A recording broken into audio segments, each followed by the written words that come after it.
Hello everybody, I'm KC and welcome to our edition of Let's Talk About, and welcome to the latest installment of To Infinity War and Beyond.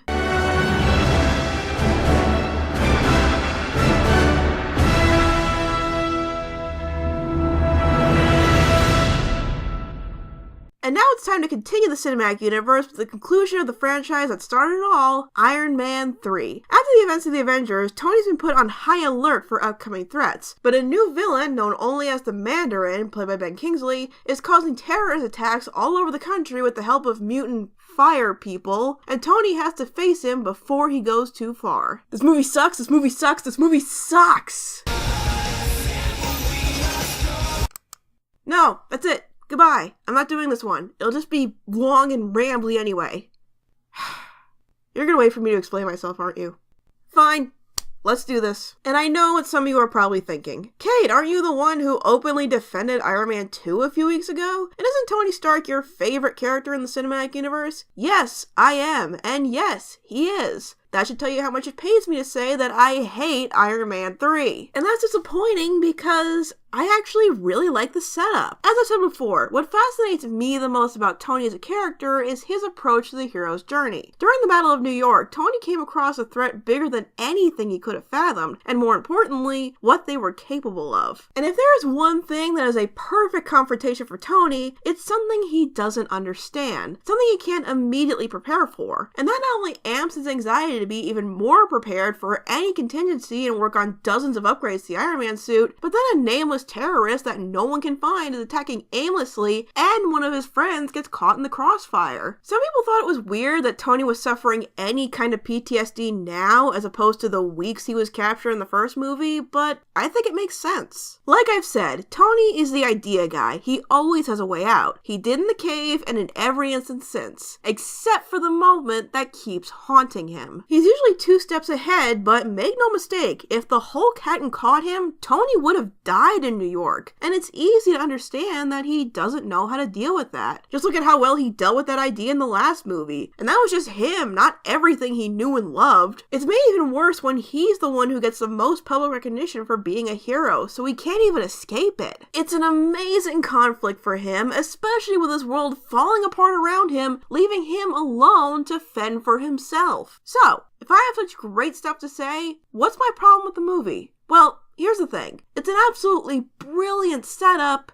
that doesn't go anywhere. Tony never confronts or deals with his very serious issues. He talks to Pepper about it once, which is good, but after that it's just kind of in the background. They never even dive into Tony's fears that much and why the wormhole in particular really seemed to get to him. What I said before was just me interpreting it as best I can. But the movie never talks about it, never gives him a satisfying resolution of these problems. I wouldn't expect an issue like this to go away when the credits roll, but I was hoping for some kind of payoff, but there isn't one. In fact, halfway through, the kid Tony ends up with essentially tells him to get over it and face the problem at hand, and Tony's like, okay, and then they never bring it up again. Nothing about the second half builds on Tony's conflict at all. It's just moving from one set piece to another to stop the villain. He never has these attacks during a fight where you think it'd be the most traumatic, and none of the choices he makes has him confront or move past his fears like they should. They just abandon it until the end, which, trust me, we'll get to. But let me make something perfectly clear here. My issues with Tony have absolutely nothing to do with Robert Downey Jr. He is just as magnificent as he always is in this role, and any fear or paranoia I felt from Tony came from his performance, taking what very little he was given and adding so much more weight to it. And you know, for the first post-Avengers story, this movie really seems to think that Tony is the only one capable of stopping any threat whatsoever. I'm not saying the Avengers should have assembled. That's not how this works. Thor and Cap were likely away, but you mean to tell me that someone ambushes Tony's house, he's presumed dead, there is a mass killer threatening the country, the president is taken hostage, and S.H.I.E.L.D.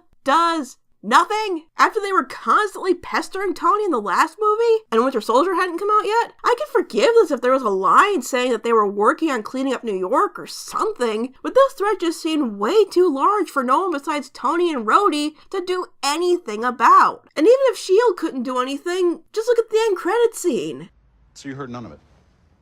I'm sorry. I'm not that kind of doctor. Dude, where the hell were you? You don't have a sequel to keep you busy, and your other kind of sort of maybe girlfriend is busy with Cap. You couldn't take a couple of hours to help your science bro who was going through a lot of psychological issues that you'd probably understand? Maybe teach some of those meditation tricks to the guy who helped you embrace your other half to save the world? No? Okay. But you know what? At least this movie may have the best Iron Man villain yet. The Mandarin is the perfect threat to feed on Tony's fears. He's larger and far more destructive than anything Tony has faced alone so far. And Ben Kingsley as this guy really sends chills down my spine. It left me on the edge of my seat wondering how Tony was going to defeat such a threat. My name's Trevor Slattery. Wait, what? I'm an actor. What? Mandarin, see, it's not real. What? What? They were doing such a good job. This guy was so menacing, and he was just an actor? Phase 2 of the cinematic universe was really into mid-movie twists, and this was by far the worst one. I get it. I get what they were going for. Giving evil a very obvious face to distract from the true menace. Fair enough. It is good on paper, and in the right hands, that reveal could have been really clever. Alright, so we don't have the Mandarin anymore. Who's our real villain? I am the Mandarin!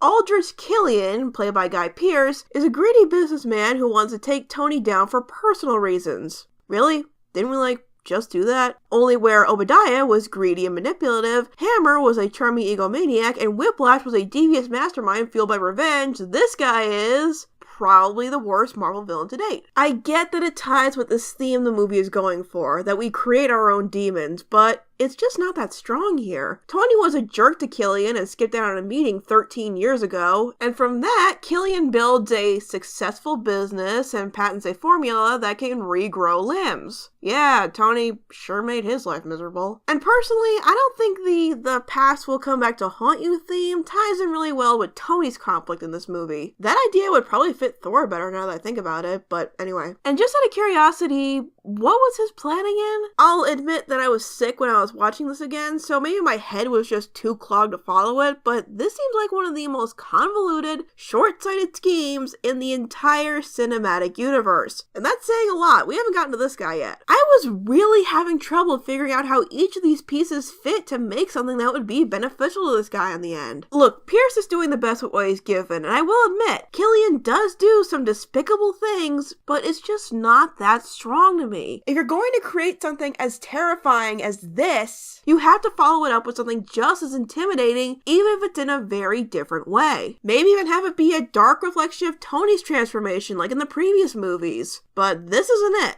But before we go any further, let me mention a couple things I did like. First of all, the actors all do a marvelous job as usual. Robert Downey Jr. is the best. Gwyneth Paltrow has some great moments as Pepper. I especially love this moment where she finds out Tony's alive. When Don Cheadle finally gets something to do as Rhodey, he owns every scene he's in. And I love the back and forth between him and Downey. They just act more and more like best friends with each movie. Even the kid, played by Ty Simpkins, isn't that bad. It's remarkable they managed to make this kid funny and not annoying. And in or out of the suits, the action and overall production value is still pretty great. The plane crash scene is still one of the most impressive sequences in the MCU, especially considering those people were actually falling from that height. While it is under really idiotic circumstances, the mansion destruction looks really good, and I like showing just how resourceful Tony can be even without his suit. But personally, I did think the final fight was a bit too busy. In a series that's usually great at nighttime fight scenes, this one made it tough to really see everything that was going on when you needed to. But that still doesn't change my biggest issues with Iron Man 3. Overall, I'm sorry, I know a lot of people really like this movie, but I just can't stand it. And like I said, there is a lot of good in this movie, and the first half hour is amazing. But it just doesn't seem to follow through on that. Towards the end of the movie, Pepper falls into a pit of fire and is presumably dead. Tony's biggest fear is realized, and instead of taking a moment to confront this reality and figure out how to proceed, he just attacks Killian. And he's not even the one who defeats him in the end. It's Pepper with her weird fire powers. Why? This could have been the chance to wrap everything up. Send Tony on a stronger path after the events of the Avengers. But I don't feel like where we ended up matches up as a resolution to where we started. How does Tony destroying all of his suits to please Pepper help him confront the fear of the unknown? Why did he get the arc reactor and shrapnel out of his chest now? And doesn't that leave him with a gaping hole in his chest? And what does all of this mean for Tony going forward? When I first saw this, I didn't see Tony evolving. I thought he was running away and turning his back on being a hero, not confronting that responsibility in a new way. But in the end, Iron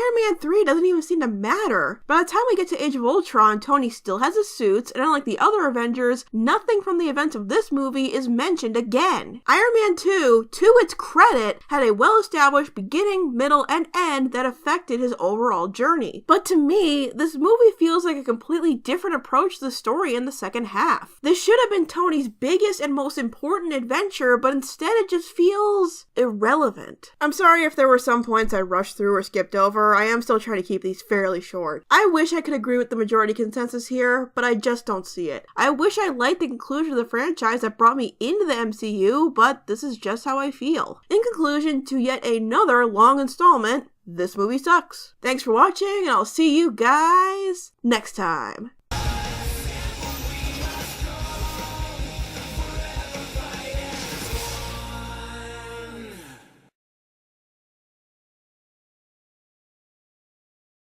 Another strike against this movie is that the funniest line isn't even one of Tony's. It's from this guy.